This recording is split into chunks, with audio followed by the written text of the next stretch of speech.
Welcome back to Borderline Winning. I'm your host, Sharina J.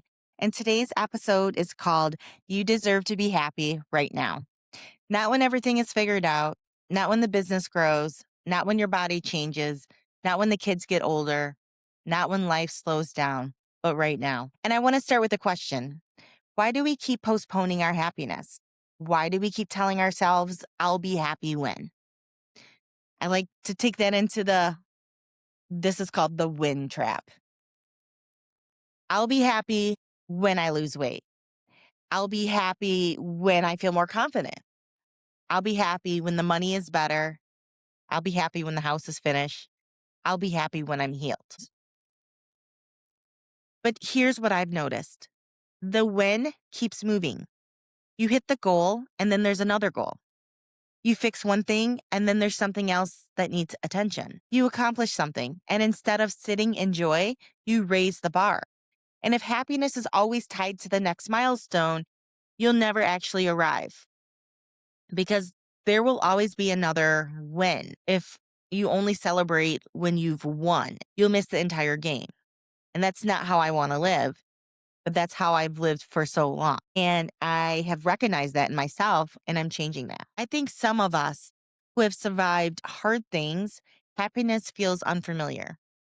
When you've been in survival mode long enough, calm feels strange. Joy feels suspicious.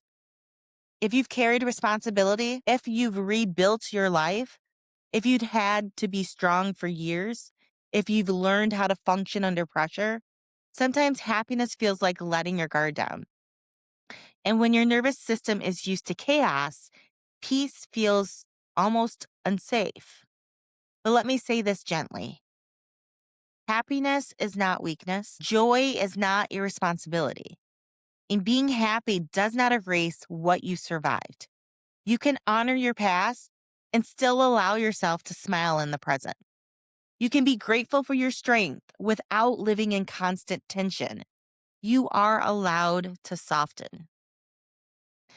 And I feel as though there is guilt around joy. I think we feel guilty being happy.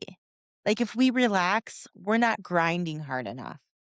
If we smile too much, we're ignoring what still needs work. If we're content, we'll lose our ambition. But joy and responsibility can coexist. You can be building and happy, healing and laughing, growing and grateful. It's not either or, it's both. You don't have to finish becoming someone to deserve happiness. You don't have to hit 100%. You don't have to fix everything first. Let me say something that might feel uncomfortable. Some of us are addicted to the chase. Sit with that for a minute. Some of us are addicted to the chase. We don't know who we are without a goal in front of us. We don't know how to sit still without improving something.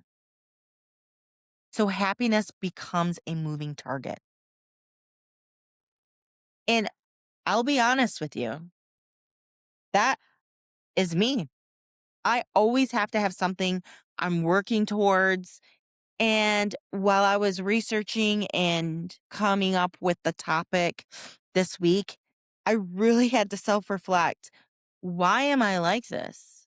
Why do I always have to be so motivated to get another win, to get another goal, to get another target? And I realized I would always say, I'll relax after this. I'll celebrate when I hit that. I'll slow down next quarter. I'll enjoy it when I deserve it. But who told you joy was a reward system? Who told you happiness had to be earned through exhaustion? Because here's the truth. If you only allow yourself to feel happy once everything is complete, you will spend your entire life incomplete. There will always be another level, another responsibility, another area to improve, another fire to put out. And if your nervous system has only known pressure, calm can feel unnatural. But calm is not laziness. Contentment is not complacency. peace is not weakness. You can still be ambitious. You can still want more. You can still grow and also be happy with where you are. Let me share something personal. There have been seasons in my life where I thought, I'll be happy when everything feels secure. But security kept shifting. There were seasons of rebuilding, seasons of proving, seasons of pushing, seasons of surviving. And I realized something. If I didn't consciously choose moments of joy, life would just become one long project. And I don't want my life to feel like a checklist. I want it to feel lived. I want to laugh without wondering if I've earned it. I want to rest without guilt. And I want to smile without thinking about what still needs fixing. And if you're listening, you deserve that too.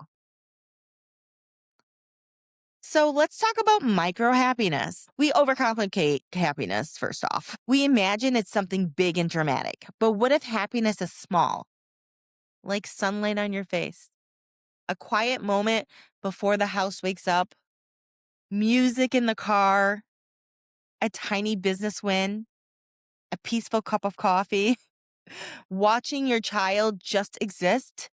You don't have to wait for a perfect life to experience a perfect moment. Those small moments, they count. That's borderline winning. So let's slow this down and ask yourself, what am I waiting for? What is the win I keep attaching to happiness? I'll be happy when what? Say it clearly in your mind. Now ask yourself, what if that doesn't happen on my timeline? What if it doesn't happen in this lifetime? Am I willing to deny myself joy until then? Here's a deeper question. If nothing dramatically changed for 6 months, could I still find moments to enjoy? Because happiness isn't pretending everything is perfect. It's allowing yourself to feel good, even when everything isn't. Let me be very clear. This is not toxic positivity. This is not ignoring real problems. This is not pretending pain doesn't exist. You can feel grief and joy in the same week. You can be healing and laughing at the same time.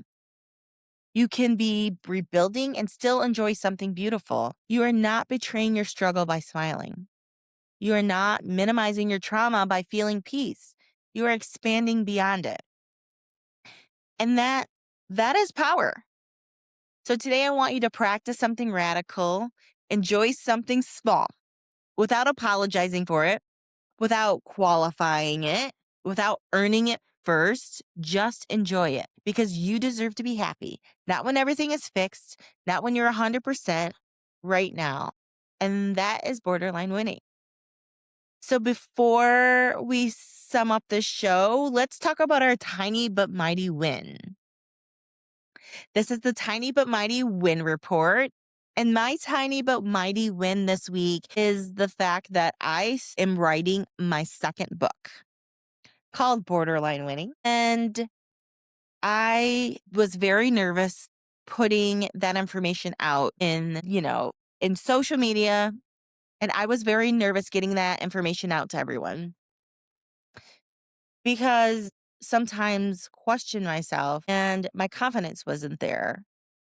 However, I've had such good feedback from people that I know I'm on the right path.